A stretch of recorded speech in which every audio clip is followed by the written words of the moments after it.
up Facebook, what's up Instagram? Je suis présentement au Cirque Éloise. Pourquoi je suis au Cirque Éloise? Parce qu'il y a un gros défilé de M3 mode masculine de Montréal. Et puis là, je suis présentement avec Guillaume Cheng, un designer de cette soirée-là. Donc, moi, j'ai besoin de savoir là, qui il est Guillaume Cheng, qu'est-ce qu'il fait Guillaume Cheng, et puis sa création, quelles sont ses créations. Donc, je passe la parole à Guillaume Cheng. What's up Guillaume Cheng? Hey, salut Marc, comment tu vas? C'est un plaisir d'être là avec toi. Oh my God, oh my God. Ben, ça fait vraiment plaisir de t'avoir là, comme invité de marque au podcast, l'invité de marque. Ça fait vraiment plaisir. Et puis, écoute, toi, tu es un designer. Ça fait quand même, depuis l'âge, là, ta première sortie a été à 19 ans.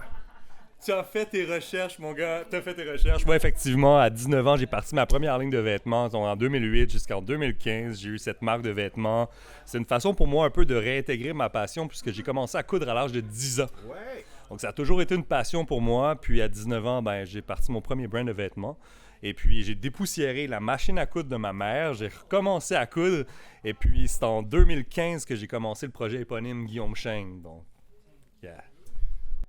Il y a un gros background quand même, hein? Et puis toi, qu'est-ce que j'aime aussi, c'est que j'ai été voir, parce qu'on te suit sur les réseaux sociaux quand même, c'est un classique, mais pour s'informer, on doit suivre les réseaux sociaux. Et puis toi, tes créations, en fait, toi, tu es spécialisé dans le streetwear, mais de haute gamme, c'est pas ça? Yes, exactement.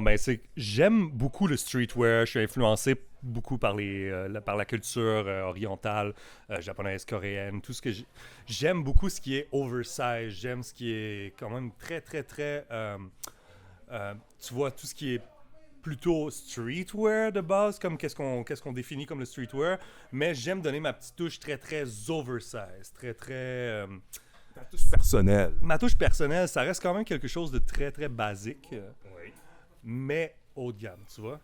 So, je viens jouer avec les coupes, je déconstruis les vêtements pour les reconstruire d'une façon différente. Et puis, je pense que c'est vraiment ça mon jam. C'est vraiment d'aller jouer avec ces coupes-là, encore une fois, dans l'exagération. Donc, du oversize, à proprement parler, très, très exagéré, encore une fois. So, yeah. Ah, ben c'est vraiment nice parce que j'ai été faire un petit tour sur ton Facebook et puis c'est vraiment intéressant, c'est vraiment beau en plus de ça. Et puis qu'est-ce qui est important de savoir, c'est que Guillaume Cheng, lui, il a le souci de l'environnement. Pourquoi? Parce que son tissu sont faits à base de fibres bio. Donc, est-ce que je me trompe quand je dis ça? Tu te trompes pas du tout. Je suis vraiment quand même fier de tout ça parce que j'aime faire mes recherches pour aller chercher mon matériel. Et puis, si on parle par exemple de mon coton Interlock, la fibre est importée en ballot directement à Montréal. Elle est tissée à Montréal, teinte à Montréal et ensuite elle va à mon atelier directement pour que je puisse la travailler. Donc, il n'y a pas de tiers partie. Ça ne va pas, par exemple, au Pakistan se faire tisser, ensuite aux États-Unis se faire teindre et ça vient ensuite à Montréal. Donc, empreinte carbone le moins possible. Ou par exemple, mon lin vient de Californie, c'est poussé, tissé et teint en Californie et ça vient par voie terrestre directement jusqu'à Montréal. Donc encore une fois, l'empreinte carbone le moins possible. Et moi, bien que ce soit pas le combat principal de mon entreprise, c'est vraiment quelque chose qui est très important pour moi. Donc ouais, c'est yeah. En tout cas, moi, je suis vraiment content. Fait que, je suis vraiment content d'entendre ça. Parce que qu'est-ce que tu me dis, c'est que tout le matériel est fait à la base à Montréal. Yes, exactement. Je trouve qu'il y a tellement une grande expertise à Montréal. Il y a vraiment des talents incroyables. Et puis, je pense que c'est bon de mettre ça de l'avant. Et puis, souvent, quand les gens pensent à du textile, ils pensent vraiment à Outre-mer. On pense vraiment à de la production qui est faite... Outre-mer. Exactement. Mais pourtant, on a l'expertise ici.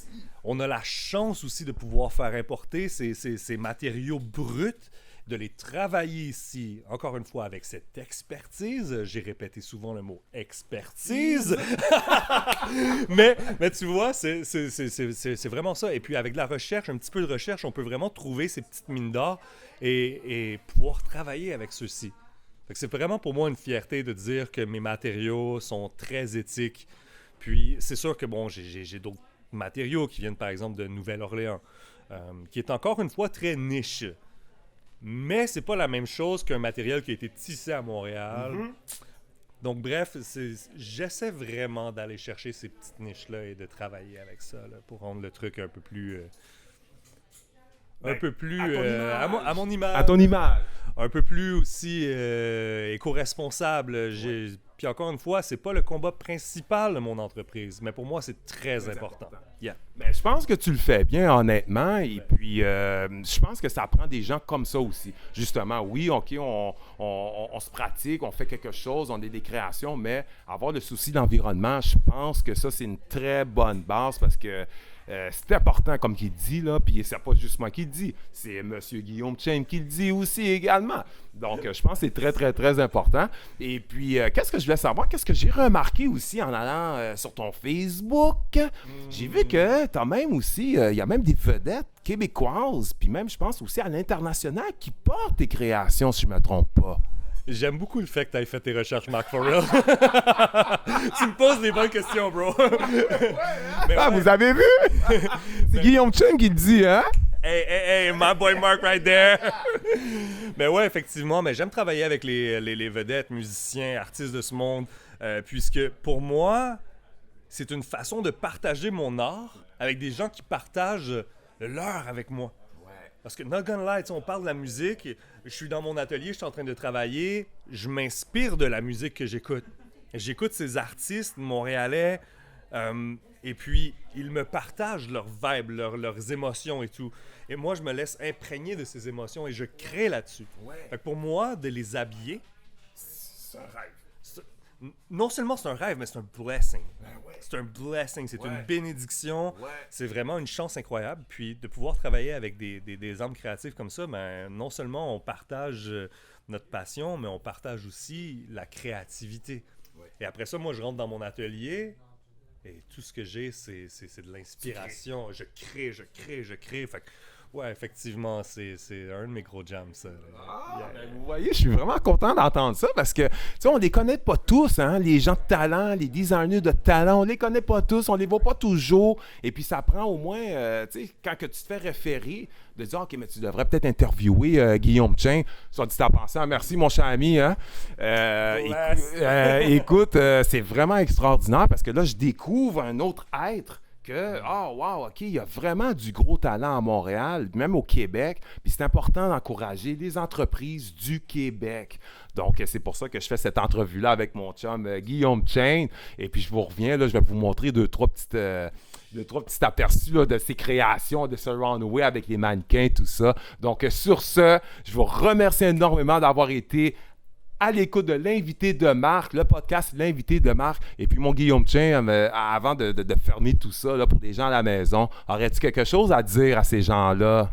Just create, just be yourself.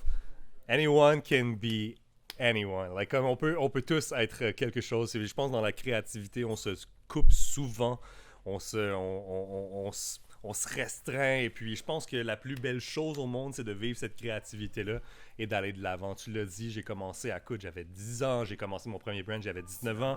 Jamais j'aurais cru être ici aujourd'hui, faire ça de ma vie. Et puis, je pense que la chose que je voudrais dire, c'est juste, like, be yourself. You can go ahead, you can do that. Like, l'art est une belle chose, just do it. Ah, ça, c'est vraiment c'est beau. Des sages paroles, right? Ah oui, mais t'es un vieux sage ou un jeune sage, un des deux. Mais en tout cas, moi, je comprends très bien qu'est-ce qu'il dit. Et puis, j'incite vraiment tous les gens à faire qu'est-ce qu'il dit aussi. Parce qu'on peut toujours y arriver. Quand tu veux, tu peux. Donc, sur ce, c'est un très beau message. Et puis, je vous reviens éventuellement avec du foolish vidéo de la soirée et puis des créations de M. Chain. Merci beaucoup. Merci, guys. Love y'all.